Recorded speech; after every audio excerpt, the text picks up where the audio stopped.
Welcome back to The Explainer. Today, we're tackling one of the most provocative visions of the future ever put to paper, Aldous Huxley's masterpiece, Brave New World. But, here's the truly terrifying part about this book. It's a dystopia that doesn't use fear to control us. It uses pleasure. We're going to break down the profound ideas, the intensely engineered society, and the deeply tragic narrative that makes this story so incredibly enduring. So if you're ready to explore a world that literally traded its humanity for perfect stability, well, you're in exactly the right place. Okay, let's dive into this. Huxley forces us to confront this deeply haunting question right out of the gate. Would you trade love, art, and freedom for a lifetime of perfect engineered happiness? I mean, honestly, it sounds kind of appealing at first, right? Until you realize exactly what you have to give up to get it. We're going to explore the nuts and bolts of a society that collectively answered a resounding yes to this question. And hey, without spoiling the incredible plot twists just yet, I want you to just keep this massive trade-off in the back of your mind as we go through this explainer. To really grasp this trade-off, we first need to understand this setting itself. Welcome to AF 632. Now, that stands for the year of Ford, which is roughly 7 centuries after our 20th century. The world state is named in honor of the great industrialist Henry Ford. Yeah, the car guy, he is basically their god now. And that makes perfect sense because that is exactly what this entire world is dedicated to. Ruled by these incredibly powerful world controllers, society is engineered for 2 main goals, and 2 goals only: mass production and ultimate unshakable stability. There are absolutely 0 individuals here. They are only cogs in a perfectly oiled machine. So how exactly do they achieve this total stability? Well, by mass-producing humanity itself on actual assembly lines. The entire society is strictly divided into a 5-tiered caste system. It's kind of like a chillingly efficient exaggeration of modern class divides. Right at the top, you have your alphas and betas. These are the scientists, the politicians, the top minds. And then at the bottom, you've got the gammas, deltas, and epsilons, who represent the industrial working class. But here's the kicker. Babies are not born anymore. Nope, they're decanted from bottles. In these massive hatcheries, embryos are scientifically manipulated. Some are even deliberately deprived of adequate oxygen just to make sure they perfectly fit into their predestined lower class category. It's literally a system of total top-down human engineering. But physical engineering just isn't enough for the world state. They have to engineer the mind, too. Right after these babies are decanted, they undergo some seriously intense pre- and postnatal conditioning. The hatcheries use this brutal neo-Pavlovian conditioning, where babies are offered, say, pretty books and roses, only to be immediately hit with blaring alarms and electric shocks. Why? So they learn a lifelong, deeply ingrained fear of reading in nature. And then there's hypnopaedia. This is literal sleep teaching. While the kids are sleeping, state-approved slogans are just played on repeat, thousands and thousands of times, until they become the absolute subconscious foundation of their very identity. Honestly, it's like the ultimate inescapable algorithm programming their entire reality. Even with all of that intense genetic and mental programming, humans, they occasionally still feel stress. So what is the world state's solution to a bad day? Soma. Think of it as the ultimate, side-effect-free antidepressant perfectly crossed with endless doom scrolling. It's a daily rationed drug handed out to members of every single caste. Soma acts as the ultimate tool for social compliance. It guarantees that absolutely no one ever feels pain, no one stays unhappy, and, most importantly, no one ever stops to question the system. It basically keeps the entire global population permanently pain-free, totally docile, and blissfully distracted from the actual reality of their existence. Now, you might be sitting there wondering, how on earth did humanity actually let this happen? Well, world controller Mustafa Mond gives us a pretty terrifying history lesson. Before this so-called utopia, humans had families and live births, which Mond argues just led to incredibly messy emotions. But the real catalyst? Disaster. A completely devastating global conflict known as the 9 Years' War, complete with anthrax bombs, by the way, was immediately followed by a massive worldwide economic crisis. So, totally exhausted by these disastrous apocalyptic living conditions, the surviving population just gave up.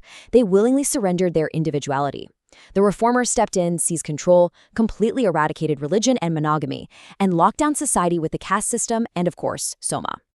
But hey, no system is entirely flawless, right? Let me introduce you to the glitches in a matrix, the anomalies, Bernard Marx and Helmholtz Watson. So Bernard is an alpha, but he's unusually short and dark-haired. And rumor has it around the water cooler that someone accidentally put alcohol into his blood surrogate back on the assembly line. Because of this, his coworkers constantly mock him, and he feels deeply, profoundly alienated. Then you have his friend Helmholtz Watson, who is the exact opposite. He's this intellectually superior alpha who literally writes state slogans, but he feels utterly unfulfilled. Both of these men are starting to realize that they simply don't fit into this perfectly sanitized society. They are desperately looking for something more. And it's this exact search for something more that leads Bernard, along with a beta named Lenina Crown, to take a little vacation out to the savage reservations. Now, this is a massive shift in our narrative arc. The reservation is this giant, walled-off area where the utopian rules simply do not apply. It's essentially this bizarre dystopian tourist trap where utopians go to gawk at how humanity used to live. Out here, Indians still perform ritualistic dances for good harvests, people actually age naturally, and the messy, totally unregulated ways of the past still thrive. It's a completely unfiltered glimpse into a world that the rest of humanity deliberately chose to leave behind. While they're exploring the reservation, Bernard and Lenina make a completely shocking discovery. They meet a young guy named John and his mother, Linda.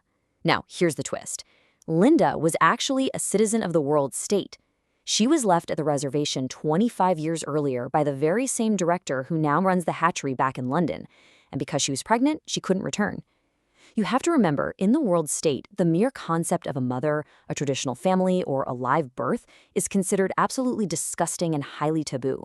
So John and Linda's very existence is like an incredibly massive scandal just waiting to happen. So Bernard, realizing he's actually about to be transferred to Iceland as a punishment for his antisocial behavior back home, makes a highly, highly cunning move. He gets special permission from Mustafa Mond to bring John and Linda back to London. And when the director tries to publicly shame Bernard and exile him, Bernard just drops the mic. He brings out Linda and John. The sudden revelation that the director is a father is so deeply, profoundly humiliating to utopian sensibilities that the guy immediately resigns in disgrace. And almost overnight, John, who gets dubbed John the Savage, becomes this massive viral celebrity, though tragically he's treated a lot more like an exotic pet than an actual human being. And this brilliantly illustrates the core conflict of the entire story. See, John was raised on the reservation reading an ancient, battered copy of the complete works of Shakespeare. He values passion, romance, family, and deep, profound emotional truth. But the world state? Conversely, they value soma, rampant promiscuity, assembly line reproduction, and superficial stability. The culture shock here is absolute. John's messy, raw humanity is on a direct, high-speed collision course with the emotionless, perfectly oiled machinery of the world state. This cultural clash gets deeply personal really fast between John and Lenina. Lenina develops a massive crush on John, and, following her utopian conditioning, which basically encourages immediate physical gratification, she strips naked in front of him to sleep with him. John, who is entirely expecting a chaste, slow Shakespearean courtship, is profoundly horrified. He literally chases her into the bathroom, shouting "strumpet," which, let's be real, is probably the absolute last word she ever expected to hear. Their worldviews are just so completely incompatible that they literally cannot even communicate their basic feelings to one another. Then, the tension in the story shifts sharply when John receives some truly devastating news. He rushes to the hospital where his mother, Linda, is dying. Ever since returning to civilization, Linda has been consuming massive, massive amounts of soma just to escape her reality, and it's finally killing her. As John sits by her deathbed, deeply mourning his mother, he is surrounded by a large group of identical, cloned toddlers, casually brought in for their death conditioning. It is such a tragic scene. You have a son drowning in profound, very real grief, completely surrounded by indifferent children who have been trained to view death as just a totally normal, unemotional, everyday event. And this intense grief immediately explodes into chaos. After Linda chokes and passes away before she can even fully recognize John, he walks downstairs, just completely consumed by sorrow. And right there, he sees hundreds of identical twins waiting for their daily soma ration. In a totally desperate bid to free them from what he sees as a chemical chain poisoning their minds, John passionately pleads with them to throw the poison away. When he physically starts throwing the soma out himself, the deltas fly into a furious blind rage and violently attack him. Bernard and Helmholtz are called in to break it up, and while Helmholtz bravely jumps into the fray to help John, Bernard just kind of cowers and stays back in fear. Eventually, the riot is subdued, and John, Helmholtz, and Bernard are arrested and brought directly before the world controller himself, Mustafa Mond. And this right here leads us to the climax of the explainer. It's not some big physical battle, it's a profound, intense, philosophical debate between John the Savage and Mustafa Mond. We're essentially slowing the pacing right down here to examine the very foundations of human existence. It's the ultimate debate between manufactured easy happiness and the painful, messy truth of reality. Mustafa Mond, who turns out to be surprisingly intellectual, lays out his argument, and we are going to look at it totally neutrally here. He argues that the society's design is highly successful at one specific thing, maximizing each person's overall happiness and completely eradicating suffering. He explains that history, real science, and religion absolutely must be banned because they spark passions and emotions that destabilize society. If people feel too much, it inevitably leads to conflict, unhappiness, and war. Mond's logic is chillingly sound, honestly, and it forces us to ask ourselves, wouldn't we be at least a little tempted to take that deal? To eradicate war and physical suffering entirely, humanity had to make a trade-off. They had to sacrifice truth, art, and individuality for perfect condition stability. So the crucial point is right here, when Mond lists out all the agonizing realities of the old world. After vividly describing disease, starvation, and deep heartbreak, he looks right at John and says, "You are claiming the right to be unhappy." And John, completely rejecting this sterile fake utopia, simply replies, "I claim them all." Wow. John would rather have the pain, the suffering, and the tears of a real human existence than the chemically induced artificial smile of the world state.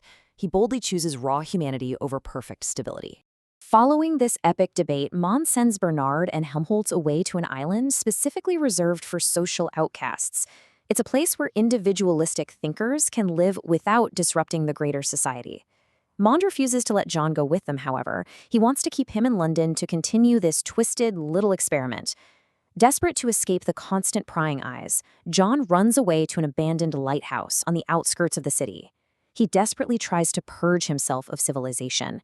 He plants a garden, he builds a bow and arrows, and he even whips himself to literally beat the utopian taint right out of his system.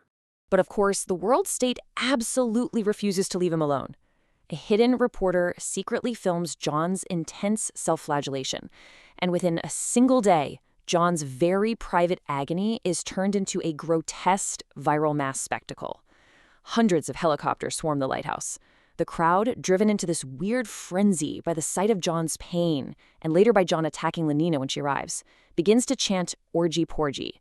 That's a highly sensual, state-sanctioned hymn used to generate a feeling of mind-numbing oneness. The society literally swarms and consumes his individuality. And unfortunately, this brings us to a terribly grim resolution. Completely overwhelmed by the chanting, the massive crowd, and the extreme sensory overload, John just loses himself entirely to the mob. He takes soma, and he engages in the very sensual, mindless behavior he so deeply despised. When he wakes up the next day and the drug finally wears off, the realization of what he has actually done just hits him like a freight train. The guilt and self-hatred of compromising his soul and submitting to the world state's depravity are simply too much for him to bear. That evening, he is found dead in the lighthouse, having tragically taken his own life. It is a totally devastating ending, and it leaves us staring right back at the core theme of Huxley's phenomenal work. Is perfect stability really worth the complete sacrifice of our humanity? Aldous Huxley presented a world where war, disease, and sadness were totally eradicated, but the ultimate cost was the human soul itself. It really challenges us to look at our own world today, our own algorithm-driven distractions, and ask ourselves, are we already taking our own soma? I highly, highly encourage you to pick up the book and explore these incredible debates for yourself. Thank you so much for joining me for this explainer, and remember, keep questioning the world around you.